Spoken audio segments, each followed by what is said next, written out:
No update. Just felt a little something in her groin, so we'll get it evaluated and see what happens from there. Caitlin Clark's career has taken off. Superstar status, sparking the WNBA's. Her vehement defense of Lexie, her colleague, Hull. Fans are roaring at her audacious stance, and the buzzing sports world, launching her into a multi-million-dollar, $1 spotlight.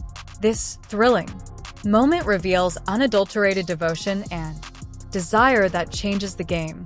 However, what precisely? What caused Caitlin to lose her temper? How? Will her legacy change as a result of this huge deal?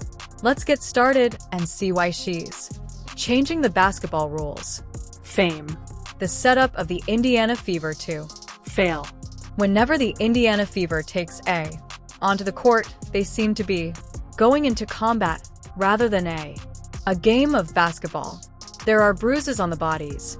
Players sustain a lot of injuries, up so frequently that it has nearly become into standard.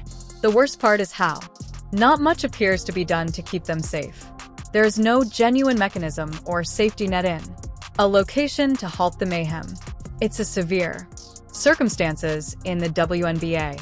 After one game, another causes harm to someone, and Indiana has endured more suffering than anybody else. Now, imagine getting ready to confront one of the league's most formidable opponents while over half of your roster is absent. It is not hyperbole. That's precisely what it is. What happened in Indiana? Their star, Caitlin Clark, had to miss time due to a groin ache that has persisted for more than a month. For the season, Sophie Cunningham is absent, whose medial collateral ligament is torn. Sydney Carlson, a terrible frontrunner. She ended up with a cruciate ligament injury. Campaign. Leaving Ari McDonald indefinitely, with a foot fracture, and just prior to, Chloe Beebe was ruled out in another important game, absent due to a knee ailment. Overall, 5. The lineup was stripped of key players, resulting in the roster being as small as paper. The strain on the players who are left. It was almost impossible. Sims for Odyssey, brought in under contract for hardship, essentially served as the backup to the backup to Caitlin Clark's backup. However, she was far from being healthy, too. Fighting. Sims had no business dealing with her own injuries, lying on the ground. However, the roster. She was so nude that she had to crawl into the match. That in and of itself says a lot. Just how dire the circumstances have become. This ongoing barrage of injuries is not merely misfortune. It almost feels supernatural. Each day brings. A Fever player was reported to have marginalized. Furthermore, it's not only about absent stars.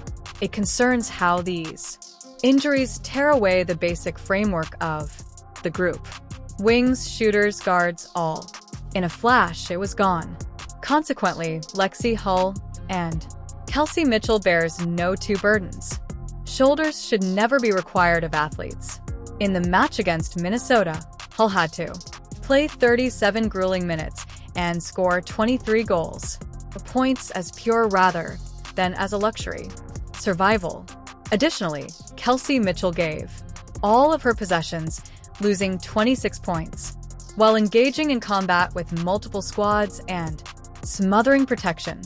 However, while you're depending on weary bodies to do almost every possession throughout the game, turns into a mountain, and the repair.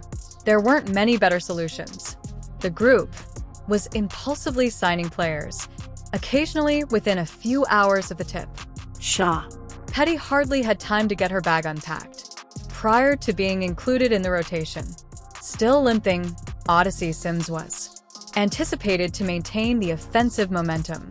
Aerial Powers was quickly and late at it, forced into lengthy periods of time without any her new teammates' chemistry.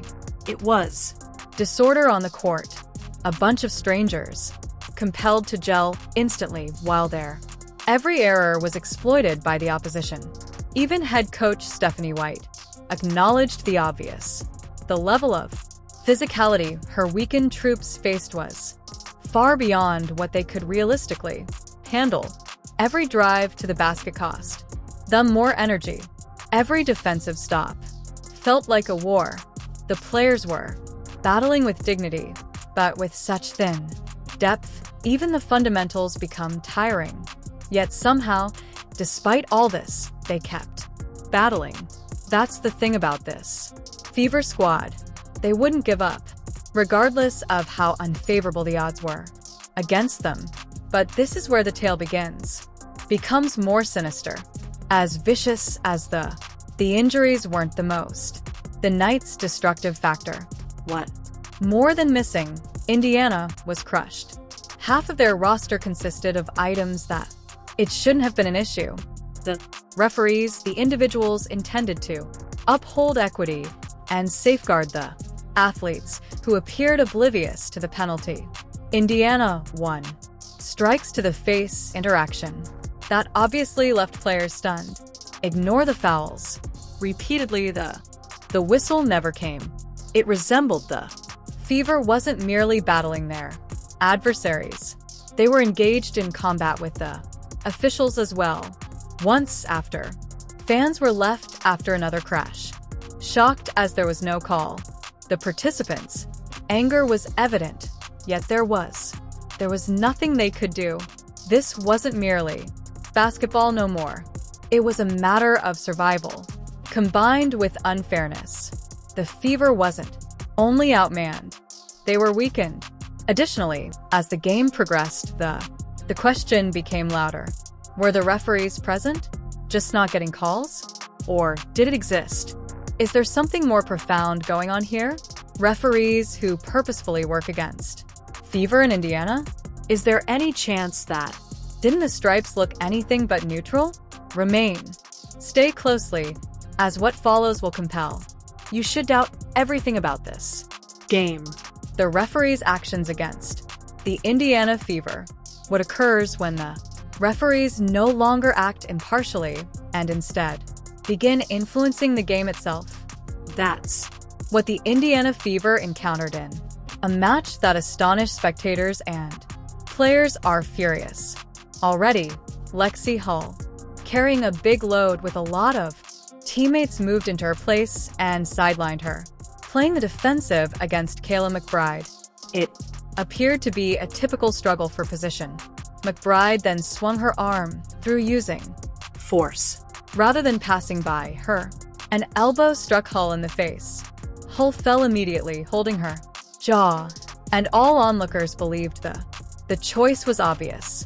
This was the type of hit that flagrant yell. However, the reality was flipped by the whistle that followed. Inverted. Amazingly, the officials. McBride was not penalized for the elbow. They whistled Hull instead, the very player who was struck, as though she was in some way to blame for it. The audience let out a gasp. Commentators played back the Fever and the moment of disbelief. Bench sat stunned and motionless. Play it again after. The elbow connect was shown on replay. Squarely. However, the officials doubled, ignoring their request, considering Hull as the guilty party. The review was anticipated by fans. Technique to tidy up the debris, but that simply made the frustration worse. Slowly. Motion, it was impossible for the evidence to more precise. McBride's swing was straightforward. Hazardous touch on Hull's face. However, the referees refrained from calling a complete penalty. They made a small adjustment. The call, admitting that something is amiss, occurred, but McBride was not held genuinely responsible. For many, it seemed like one side was being protected by the system itself, while punishing the other. The level of inconsistency was astounding. Hull was left to nurse her face. Indiana was defeated. Ground on the links and scoreboard. Accelerated. Due to a whistle that appeared to be more about preserving appearances rather than phoning play the game fairly. How would you describe that? How do you defend the victim's punishment rather than the one who attacked? Commenters were unable to conceal their incredulity. Boom. There in the face, one remarked, highlighting what Everyone was able to see. On social media, even louder was the response. Fans of Fever exploded in rage, yelling a expanding trend. As soon as Indiana players are hit hard, whether it's V's, elbows, the whistle, or body checks, hardly ever works in their favor. In the meantime, physical play is tolerated by opponents. It appears to be made to wear the Fever down. And now for the more serious problem. This isn't occurring to a team that is completely healthy. The roster of Indiana is already weakened, with players leaving one after another because of wounds. Each and every foul that is not called, each and every brushing hit, provides gasoline to a flame that fans perceive has been blazing for weeks. When half your roster has been sidelined already, referees are the last item you can afford, allowing opponents to add to the pile. Escape punishment for violent contact. The physicality of Minnesota wasn't intrinsically the issue. Many teams exploit harsh play to their benefit. The uneven way it was the issue. Condemned. There were Fever drives into the paint. Without a whistle, the minor swallowed. Bumps on the opposite end immediately. Fouls. Stephanie White, the head coach, even following the game, alluded to this disparity. She speaks carefully, but clearly in her significance.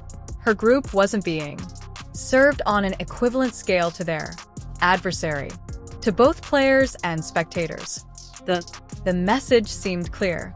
Indiana wasn't. They were only fighting the Lynx, fighting the officiating as well. Additionally, in the pivotal moment involving Hull on the floor, the officials didn't simply overlook a